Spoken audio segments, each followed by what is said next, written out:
Birinchi boshlab ketishlardi. Mana eng ilk biz o'zimizning redaktsiya bilan tanishtirib chiqamiz endi. Mana men o'zim gazetaning redaktori bo'lam, Aziz opamiz endi. Aymi? Mana bizning Oysulu opamiz, u sizning yo'qtashingiz. Hem zam redaktor endi gazetadan.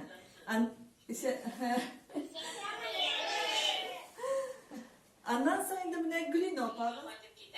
Saat 2'den 10'a kadar aralıkta bizim terbiyecilerimiz bağlar bilen terbiyeciler bilen şuurlanırlar. Hemen şuşunda biz indi küçük bir paylaştırdık mesela. Ayrı bir günü biz şayan tıbba pardimiz anları mesela parizenik günü, üstörlük günü indi biz mene kişiye sizin kümüş kongrabağına bağışlayız biz andağa basmalar bilen tanışırız, andağa kimler basılan işi, ne işimle inine şuşu bağlıqı basılgan da iyi ki bizniki basılma degen, anda diskussiyaya da hatta kırıp alırız. Yarandan Жештатарга, жештатарга, жештатарга, ей. Иженсин, ертеңсин.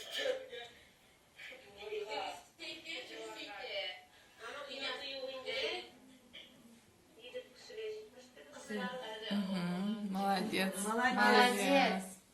Siz